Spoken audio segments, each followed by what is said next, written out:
बच्चे, पाठक chemistry college में तुम्हारा स्वागत है।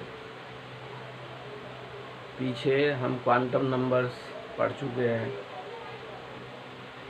एटॉमिक ऑर्बिटल में इलेक्ट्रॉन्स कैसे एंटर करेंगे, उनका पोजीशन क्या होगा, ये हम इलेक्ट्रॉनिक कॉन्फ़िगरेशन जान चुके हैं।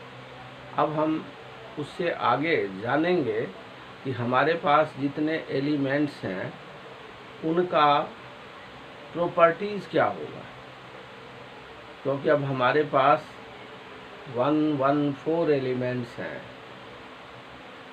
इनिशियली कम थे, लेकिन टाइम के हिसाब से लोगों ने रिसर्च किया और नए नए एलिमेंट्स मिलते गए।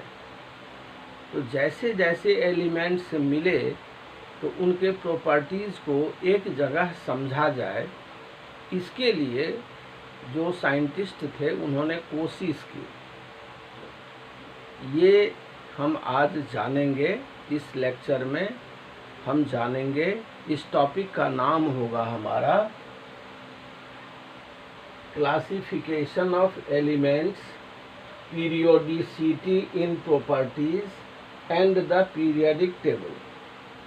आज के डेट में हमारे पास long form of periodic table है, लेकिन यहाँ तक पहुँचने में लोगों को बड़ी मेहनत और मशक्क़त करनी पड़ी, क्योंकि उतने टूल्स नहीं थे साइंटिफिक, उतने कन्वर्सेशंस नहीं हो पा रहे थे, क्योंकि आने जाने के साधन, फिर कम्युनिकेशन के साधन कमज़ोर थे। तो इन्फॉर्मेशन और ट्रांसपोर्टेशन दोनों ही कठिन था। इसीलिए साइंस का जितना विकास होना चाहिए वो नहीं हो पा रहा था। आज बहुत चीज़ें सामने हैं, बहुत चीज़ सामने आ जाती है। तो अब मैं और आज से 200 साल पहले में बहुत का फ़र्क था, पर वहाँ से हम आए हुए हैं तो बढ़ेंगे, जानेंगे कि किसका क्या कंट्रीब्यूशन है। क्योंकि तुम जान चुके हो कि मॉडर्न केमिस्ट्री में इंडियन साइंटिस्ट का क्या कंट्रीब्यूशन था, दूसरे लोगों का क्या कंट्रीब्यूशन था, और उससे आगे हम बढ़ते गए। सिमिलरली आज हम इसके बारे में बात करेंगे। किसके बारे में? तो पीरियोडिक प्रॉपर्टीज ऑफ एलिमेंट्स, ये अभी की बात होगी, लेकिन हम इसको स्टार्ट करेंगे पीछे से।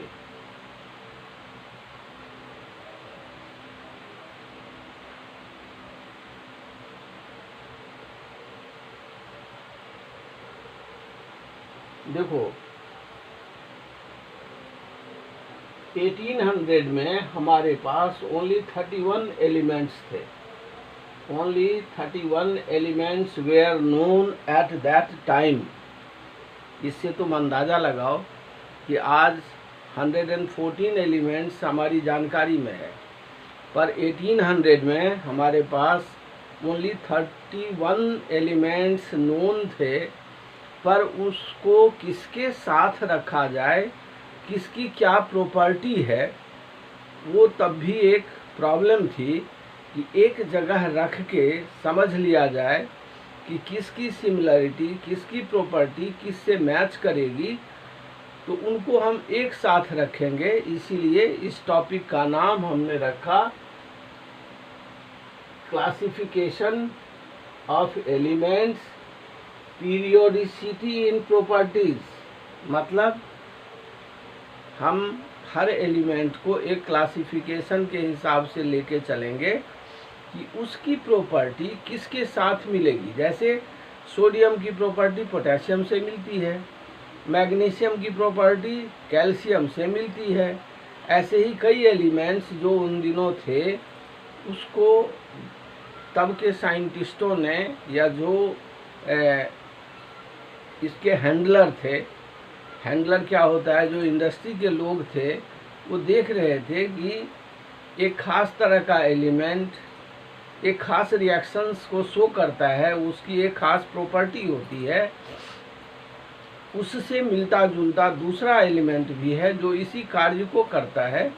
तो वहीं से तो स्टार्ट हुआ रिसर्च तो 1800 में हमारे पास 31 एलिमेंट्स थे। बाय 1865 हमारे पास 63 एलिमेंट्स आ गए। 60 ईयर्स में जस्ट डबल हो गया हमारे पास एलिमेंट्स। अब 31 तक तो याद रखा जा सकता है। तुम एक का एड्रेस याद कर लो, 2 का कर लो, 3 का कर लो, 10 का कर लो, 10 के कैरेक्टर के बारे में जान लो, पर 31 हो गया तो तुम कैसे याद रखोगे? तुम्हें लिखना पड़ेगा, फिर उस टेबल को देख के समझना पड़ेगा, क्योंकि 31 तक समझना, उसको याद रखना, ये हर किसी के बस में नहीं होता, क्योंकि सबका मेंटल लेवल एक जैसा नहीं होता। तो अब 31 से 63 हो गए। अब 63 हो गए तो ये अब तो काम और बढ़ गया। अब इसको कैसे समझा जाए कि किस एलिमेंट की प्रॉपर्टी किस से टैली करेगी, कौन से एलिमेंट को हम कहाँ यूज करेंगे, उससे हमारा कौन सा काम होगा। तो इसीलिए तो हम उसके प्रॉपर्टीज़ को जानना चाह रहे थे। तब के साइंटिस्ट जानना चाह रहे थे कि इतने जो एलिमेंट्स हैं, जैसे कोई दुकानदार अपने दुकान में सामान को सजा के रखता है, तुम जैसे जाते हो तो वो तुम्हें फट वो चीज़ निकाल के दे देता है। एक साथ अगर 5 लोग चले जाएं, बोलें कि हमको नमक चाहिए, हमको दाल चाहिए, हमको आटा चाहिए, हमको ब्रश चाहिए, हमको बिस्कुट चाहिए, वो देर नहीं लगाएगा। देर लगाएगा तो तुम दूसरे दुकान पे चले जाओगे।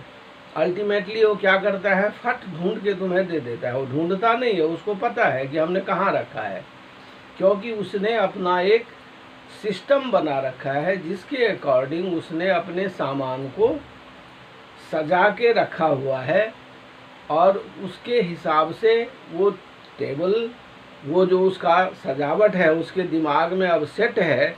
इसीलिए जैसे ही कोई ग्राहक वहाँ पहुँचा तो अब उसका ब्रेन क्या करेगा, फट से वहीं हाथ लगाएगा जहाँ वो चीज़ है। तो सिमिलरली साइंटिस्ट को भी तो ये चीज़ चाहिए थी ना कि भाई ये एलिमेंट्स हैं, तो हम एक एलिमेंट्स को देखने से ही समझ जाएं कि इसकी प्रॉपर्टी क्या होगी। अगर दूसरा एलिमेंट इससे मिलता जुलता है तो इससे कितनी उसकी सिमिलर प्रॉपर्टी है। अब ये भी मिला कि कुछ एलिमेंट्स के प्रॉपर्टीज सिमिलर मिल रहे थे, तो इसका मतलब ये है कि उनको ऐसा लगा कि जितने एलिमेंट्स हैं उनमें कोई न कोई सिमिलरिटी है। अब किस कारण से है वो जानना बाकी था। साइंस का यही काम होता है कि ये चीज़ हो रहा है तो क्यों हो रहा है। जैसे अभी कोविड-19 है, बीमारी आई, पता पड़ा कि ये नाक और मुंह के माध्यम से गले में जाके बैठ जाता है, फिर ये वहाँ अपने आप को मल्टीप्लाई करता है, मल्टीप्लाई करने के बाद फिर तुम्हारे सांस को प्रभावित करता है, और सांस को प्रभावित करके तुम्हारा जो सिस्टम है, इम्यून सिस्टम, उसको ऐसे ब्लॉक करता है कि सांस लेने में ही प्रॉब्लम होती है, बुखार बढ़ जाता है। क्योंकि अब जब सांस लेने में प्रॉब्लम है तो उसके साथ कई चीज़ें जुड़ जाती हैं, अल्टीमेटली आदमी का डेथ होता है। तो उससे बचने के लिए क्या है, दूर रहो। अब उसको स्टडी कैसे किया गया, तो उन पेशेंट्स के ऊपर देखा गया कि उनमें एक जैसे सिम्टम थे, एक जैसी बात थी, तो उससे उन्होंने समझा। ये जो लोग काम कर रहे थे, जो डॉक्टर या पैरामेडिकल स्टाफ थे, वो इस बात को जान रहे थे। तो सिमिलरली ये जो पीरियडिक टेबल है, जब एलिमेंट्स सामने आए, 31 एलिमेंट थे, तभी से सोचा जाने लगा कि भैया एक की प्रॉपर्टी दूसरे से मिलती है तो क्यों मिलती है, इसको जाना जाए। यही हुआ इसका पीरियोडिसिटी, कि हर 6 महीने बाद दिन रात बराबर होता है, हर 6 महीने बाद रात, साल भर बाद रात लंबी होगी और दिन बड़ा होगा। ये पीरियोडिसिटी है कि उसी डेट में होगा, इसीलिए इसको हम पीरियोडिक बोलते हैं, क्योंकि ये खास अंतराल पे होगा, खास समय के बाद ही होगा, ऐसा नहीं कि कभी हो जाएगा। इसीलिए इसको तो सिमिलरली एलिमेंट्स में ये सोचा गया कि क्या इसकी पीरियोडिक प्रॉपर्टीज है कोई, इसमें सिमिलरिटी है कोई, तो हाँ मिला। इसीलिए लोगों ने उस डायरेक्शन में सोचना शुरू किया। तो अब हम आगे जानते जाएंगे कि किसने क्या सोचा। तो पहला जो साइंटिस्ट था वो था कौन? 18 से तुम 1865 में पहुंच गए, पर 1800 में तुम्हारे पास 31 एलिमेंट्स थे।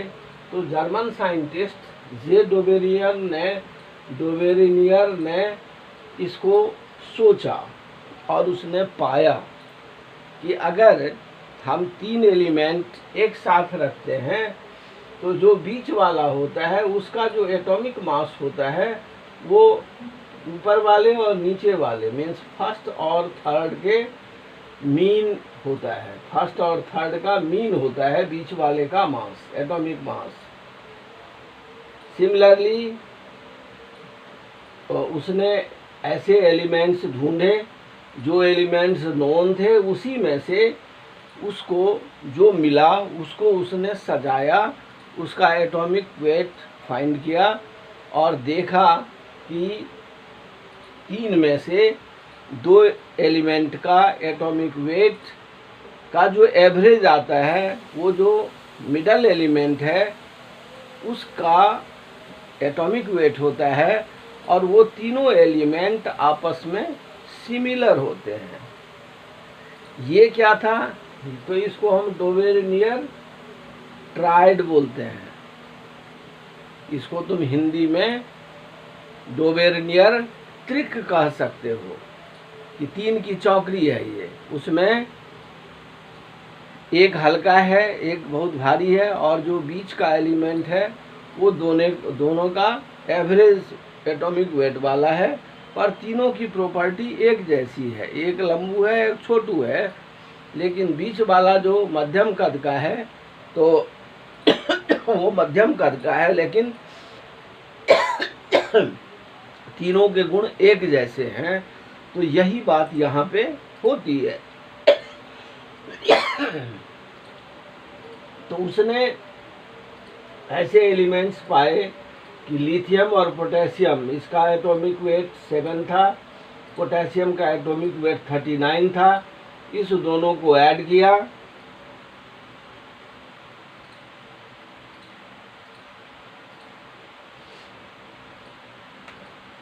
(39) और 7 को ऐड करो, कितना आएगा? 39 + 7 दैट विल बी 46। इसका एवरेज निकालोगे, दैट विल बी 23। 23 किसका एटॉमिक वेट था? सोडियम का। सिमिलरली इसने कैल्शियम और बेरियम का एटॉमिक वेट लिया, देखा कि स्ट्रोंशियम का एटॉमिक वेट इस दोनों के एटॉमिक वेट का एवरेज है। तो उसने तीनों को एक साथ रख दिया और ये तीनों की प्रॉपर्टी एक जैसी है, इस तीनों की प्रॉपर्टी एक जैसी है। सिमिलरली उसको आयोडीन मिला, उसका एटॉमिक वेट 127 था, क्लोरीन का 35.5 था। जब इसका एवरेज निकाला तो अप्रॉक्सीमेट 80 आया। जब अप्रॉक्सीमेट 80 आया तो इस तीनों की प्रॉपर्टी एक जैसी होगी। उसने एक्सपेरिमेंटली उसको करके देखा तो उसको वही प्रॉपर्टी मिली। इसीलिए उसने इसको अपना रूल बना दिया कि भैया जो हमारे एलिमेंट्स हैं वो एटॉमिक, उनके 3 में से 2 का जो एटॉमिक वेट है उसका एवरेज थर्ड का है, और ये जो तीनों एलिमेंट्स होंगे उनके प्रॉपर्टीज सिमिलर होंगे। उनकी प्रॉपर्टीज में पीरियोडिसिटी है, एक समानता है, सिमिलरिटी है। तो ये कौन था? ये डोवेरिनियर था। उसने ऐसा अपना थ्योरी प्रपोज किया, लेकिन जैसे ही और एलिमेंट्स आने लगे तो ये थ्योरी फेल हो गया। मतलब वो सब एलिमेंट्स को एक्सप्लेन नहीं कर पा रहा था, क्योंकि इतने टूल्स नहीं थे।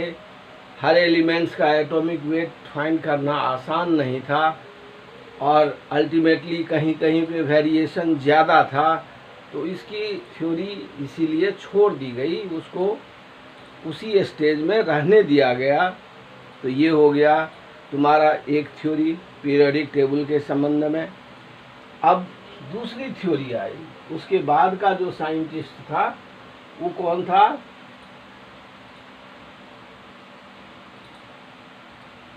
उसके बाद आया एई कैंकोर्टियस। इसने कहा कि ये जो हमारा पीरियोडिक टेबल है, ये क्या है? ये हमारा पीरियोडिक टेबल एटॉमिक वेट के ऊपर डिपेंड करता है। ये क्या है? एटॉमिक वेट के ऊपर डिपेंड करता है। और एटॉमिक वेट जैसे जैसे एलिमेंट का होता है उसके अकॉर्डिंग ही उसकी प्रॉपर्टीज होती है। पर ये थ्योरी भी बहुत सक्सेसफुल नहीं हो पाया, क्योंकि ये खास पीरियोडिसिटी को नहीं शो कर पा रहा था, इसीलिए इसको भी लोगों ने एक्सेप्ट नहीं किया। इसके बाद कौन आया? इसके बाद आया न्यूलैंड। इसके बाद आया न्यूलैंड। न्यूलैंड कब आया? तो ये भी लगभग इसी के आसपास आया, 1865 के आसपास ही आया। इसने भी अपनी थ्योरी बनाई। इसने ढेर सारे एलिमेंट्स को पहले सजाया, फिर उसके प्रॉपर्टीज़ को स्टडी किया। तो जब बगैर रिसर्च किए, बगैर स्टडी किए तुम कैसे बता दोगे कि कौन सी प्रॉपर्टी किससे सिमिलर है और नहीं है? तो उसने स्टडी किया, और जब उसने बहुत सारे एलिमेंट्स की प्रॉपर्टीज़ को स्टडी किया तो उसने पाया कि पीरियोडिक प्रॉपर्टी जो है एलिमेंट का, वो एटॉमिक वेट पे डिपेंड करता है। अब सबने एटॉमिक वेट को ही क्यों माना? क्योंकि उन दिनों एटॉमिक नंबर की जानकारी नहीं थी, साइंस इतना डेवलप नहीं था, तो जो कुछ हो रहा था वो एटॉमिक वेट के हेल्प से हो रहा था। तो उसने कहा कि भैया ये एटॉमिक वेट के ऊपर ही डिपेंड करता है इसकी पीरियोडिसिटी, लेकिन इसमें एक सिमिलरिटी ये है कि खास एलिमेंट में एर्थ जो होता है वो अपने प्रॉपर्टी को दोहराता है। मीन्स हर 8वां एलिमेंट अपनी प्रॉपर्टी को रिपीट करता है। लाइक जो साउंड नोट है वो, जिसको हम ये हिंदी में सारे ग म पा कहते हैं, तो ये हमारा ध्वनि तरंग है, जो एक के बाद ये नोट आता है, सा रे ग म पा ध नी। इसके आगे फिर क्या आएगा? सा। तो अब देख लो, 1 2 3 4 5 6 7, 8वां फिर सा हो गया,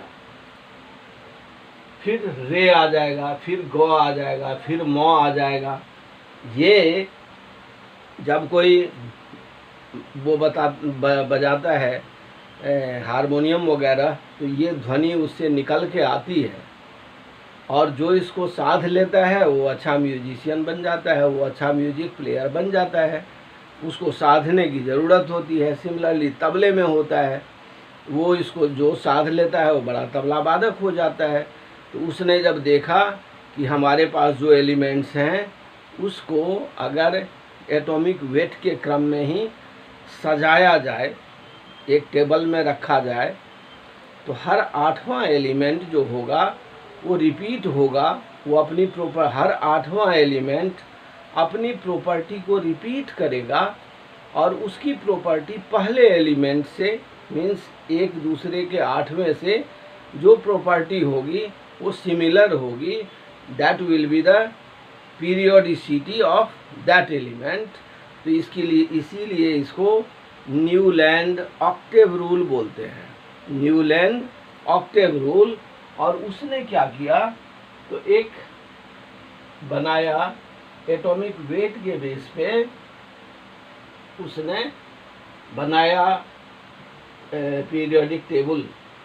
और लिथियम उसने हेल्प ज़रूर ली होगी उसकी डोवेनियर की, क्योंकि जितने एलिमेंट थे उसने जो सजाया वो उससे सिमिलर कहीं कहीं तो हो ही रहे थे। अब उस समय उसको इतने एलिमेंट नहीं थे, पर जितने एलिमेंट थे उसके वो सिमिलर वो फाइंड कर चुका था डोवेनियर। इसके टाइम में आके ज़्यादा एलिमेंट हो गए। एटॉमिक वेट पे निर्भर इसलिए माना गया कि उस समय एटॉमिक नंबर की जानकारी नहीं थी साइंटिस्ट्स को। तो उसने क्या किया, तो एक टेबल बनाया। किसके बेस पे, तो साउंड के नोट, मतलब ध्वनि का जो एक तरंग का नियम है उसके आधार पे उसने एक टेबल बनाया। उसमें एलिमेंट और उसके नीचे एटॉमिक वेट रखा। अब उसने ये कहा कि ये बढ़ते हुए एटॉमिक वेट के क्रम में होगा। ऐसा नहीं कि एटॉमिक वेट है तो कहीं का कहीं रख देगा, नहीं। उसके दूसरे पॉइंट ये थे कि ये एटॉमिक वेट का फंक्शन है, और अगर हम एटॉमिक वेट के फॉर्म में टेबल को सजाएंगे, एटॉमिक इंक्रीजिंग एटॉमिक वेट के फॉर्म में टेबल को सजाएंगे, तो जो एर्थ एलिमेंट होगा वो अपने फर्स्ट से टैली करेगा। अब उसको देखो, ये है एलिमेंट, ये है एटॉमिक वेट। ये एटॉमिक वेट हर एलिमेंट का बढ़ रहा है, बढ़ता जा रहा है, और अल्टीमेटली क्या होता है कि जो एर्थ एलिमेंट है वो अपने से पहले की प्रॉपर्टी को दोहराता है। जो प्रॉपर्टी लिथियम का है वो सोडियम का है। अब सोडियम से चलोगे तो एर्थ पोटेशियम आता है। जो प्रॉपर्टी सोडियम का है वो पोटेशियम का है।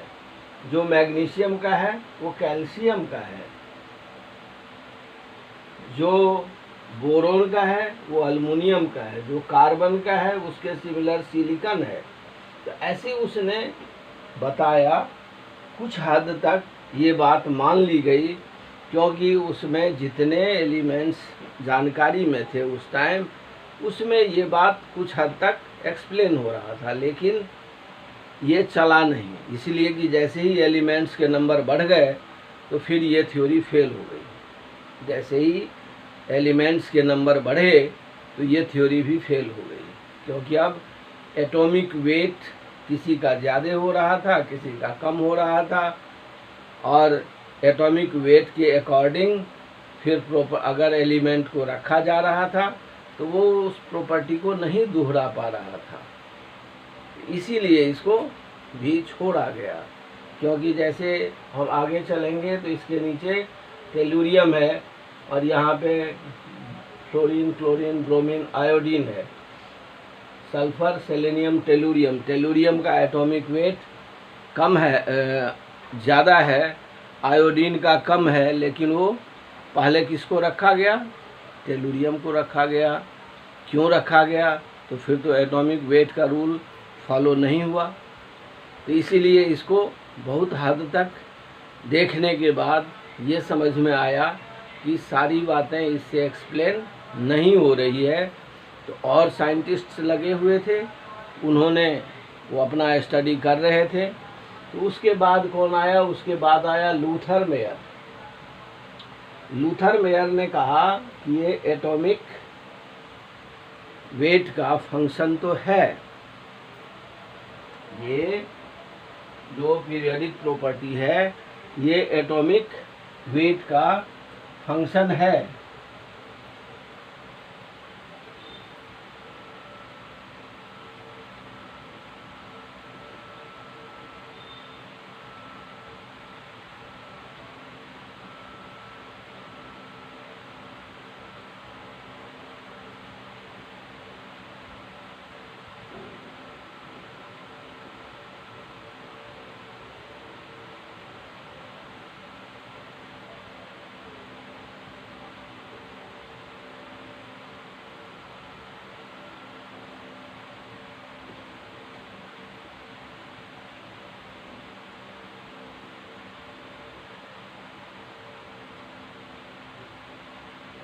पर ये जो प्रॉपर्टी है वो एटॉमिक वॉल्यूम पे भी डिपेंड करेगा। किस पे डिपेंड करेगा, एटॉमिक वॉल्यूम पे ही डिपेंड करेगा। और उसने अपने तरीके से क्या किया,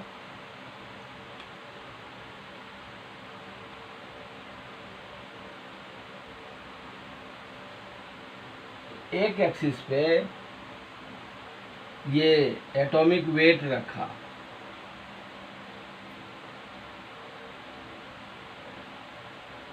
एक एक्सिस पे एटॉमिक वेट रखा और एक एक्सिस पे डेंसिटी रखा।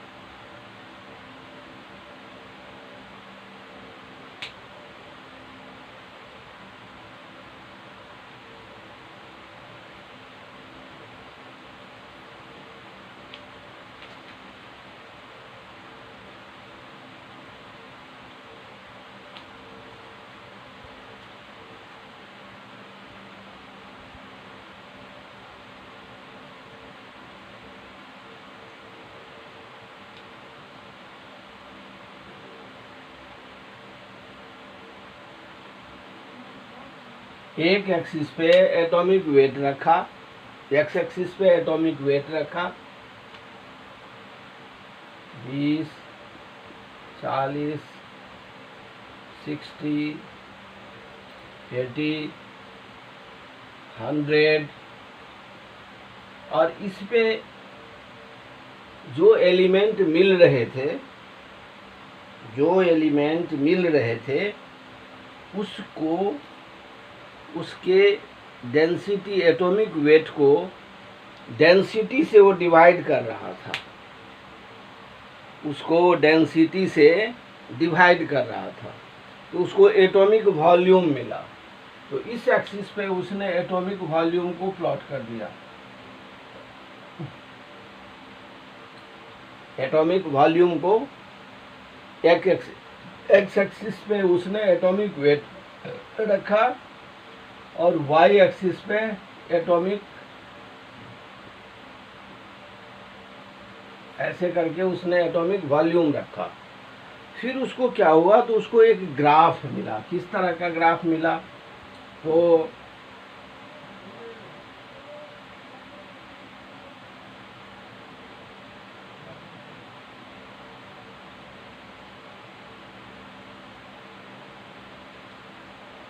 कुछ इस तरह से उसको ग्राफ मिला। तो उसने देखा कि जो यहाँ पे पिक पे मिल रहा है और जो यहाँ नीचे मिल रहा है, ट्रफ पे मिल रहा है, तो ये पिक वाला पिक से प्रॉपर्टी को टैली कर रहा है। जो पिक पे है उसकी प्रॉपर्टी पिक वाले जैसी है, जो यहाँ पे ट्रफ पे है उसकी प्रॉपर्टी ट्रफ वाले जैसी है। जो बीच में आ रहा है, लेकिन अगर इसके सिमिलर वो आ रहा है, इसके इस लाइन के सिमिलर आएगा, जैसे सपोज कर लो कि इसको हम प्लॉट करते जाएंगे, तो इस लाइन के सिमिलर जो आएगा उसकी प्रॉपर्टी एक जैसी मिल रही है। पर ये जब तक उसको पब्लिश करता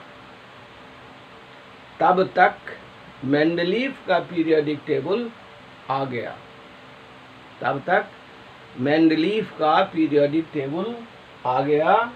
और डिमिट्री मेंडलीफ ने अपना, तो इस तरह लूथर मियर जो था उसका पब्लिश नहीं हुआ, तो अपने पास ही रह गया उसका, वो सक्सेसफुल नहीं हो पाया। मैंने बताया कि एक साथ ही 2 रिसर्च हो रहे थे, पर टेबल पे पहले कौन आया, लोगों ने उसको डिस्कस किया कि नहीं किया, फिर उसको सार्वजनिक एक्सेप्टेंस मिली कि नहीं मिली, तो इसने पब्लिश ही नहीं किया, तो इसलिए इसका अपने पास ही रिसर्च पेपर रह गया, जो बाद में देखा गया तो इसको भी कंसीडर किया गया कि भाई इस डायरेक्शन में भी एक रिसर्च हो चुका है।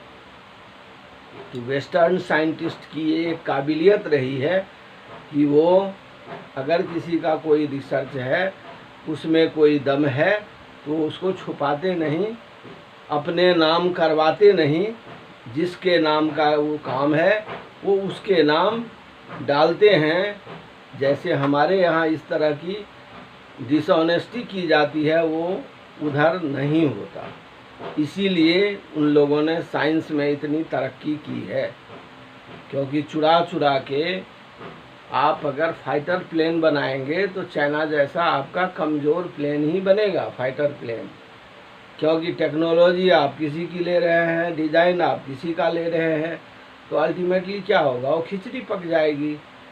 तो वही हाल बहुत फील्ड में मैंने देखा है कि होता है, लोग करते हैं, वहाँ से कुछ चुराया, वहाँ से कुछ चुराया, अपना पेपर पब्लिश कर दिया, बड़े पोस्ट को हासिल कर लिया। इसीलिए हमारे यहाँ जो एक डायरेक्शन मिलनी चाहिए वो नहीं मिल पाता है कभी, क्योंकि हम इस मामले में पूरे ऑनेस्ट नहीं हैं। हर व्यक्ति के पीछे इसको साबित नहीं किया जा सकता, लेकिन ये एक प्रैक्टिकल फैक्ट है जो मैंने अपने जीवन में फील किया है, इसलिए बता रहा हूँ। इस पे मैं कोई दावा नहीं ठोक रहा, ना ही किसी के अगेंस्ट बोल रहा हूँ। ये जो मैंने अपने जीवन में फील किया है वो बता रहा हूँ। तो इसीलिए क्या हुआ, लूथर मेयर की बात बाद में आई, मेंडलीफ की बात पहले आ गई।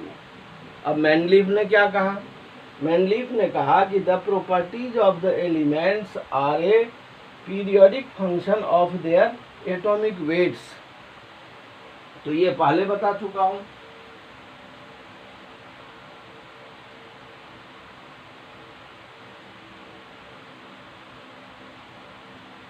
कि जब एटॉमिक नंबर था नहीं तो कहाँ से आता, केवल एटॉमिक वेट जानकारी में थी। जब एटॉमिक वेट ही जानकारी में थी तो उसके अकॉर्डिंग उसने अपना पीरियडिक प्रॉपर्टीज के लिए बोला कि the properties of the elements are a periodic function of their atomic weights. और इस बेस पे उसने क्या किया, तो उसने एक पीरियडिक टेबल बनाया।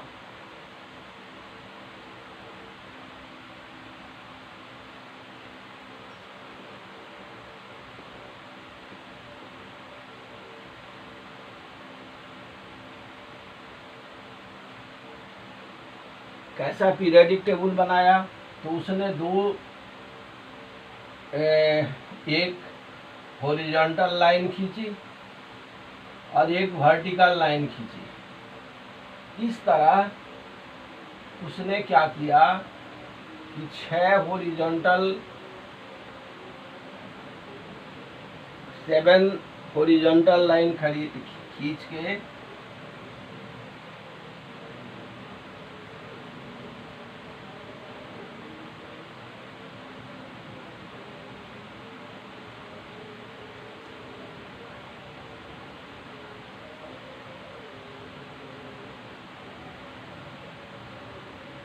ये जो हॉरिजॉन्टल लाइन था उसको उसने पीरियड बताया, और जो वर्टिकल लाइनें थी उसको इसने कॉलम बताया।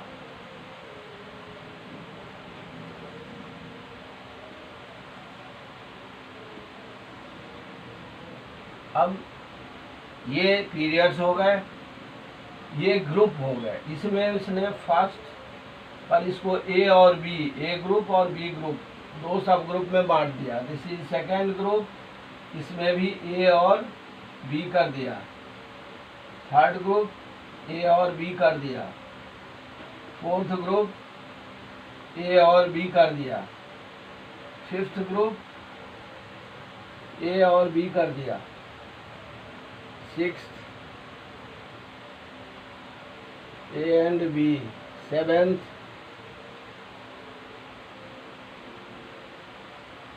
ए एंड बी। एट्थ ग्रुप में कोई ए एंड बी नहीं किया, सॉरी, ये एट्थ ग्रुप था। ये ऐसे वाले जो हो गए वो ग्रुप हो गए। ए के सामने जिस एलिमेंट को रखा उसको फर्स्ट ए का group element, first A group का एलिमेंट माना जाएगा। जिसको बी के सामने रखा उसको फर्स्ट बी के ग्रुप का एलिमेंट माना जाएगा। और ये इसके पीरियड हो गए। जो इस वाले हॉरिजॉन्टल में होंगे वो फर्स्ट पीरियड के एलिमेंट हो गए, जो इस वाले में होंगे वो सेकेंड पीरियड के एलिमेंट हो गए, जो थर्ड में आए वो थर्ड पीरियड के एलिमेंट हो गए। तो इस तरह उसके पीरियडिक टेबल अब बन के तैयार हैं। यहाँ तक मैं इसको बताया, तुम इसको पढ़ना। पीछे जो 3 पीरियडिक टेबल हमने जो पीछे हमने चर्चा की उसको समझना, अपने बुक्स को देखना, तुम्हें समझ में आ जाएगा। अब इसके बाद नेक्स्ट क्लास में मैं तुम्हें मेनली पीरियोडिक टेबल और जो हमारा मॉडर्न पीरियोडिक टेबल है उसको डिस्कस करूँगा। फिर पीरियोडिक प्रॉपर्टीज़ को डिस्कस करूँगा। तो इसको तुम अपना अभी पढ़ लेना, समझ लोगे तो आगे समझने में कठिनाई नहीं होगी। हाँ, एक बात ज़रूर याद रखना कि वीडियो को लाइक करना, शेयर करना, सब्सक्राइब करना मत भूलना। थैंक्स।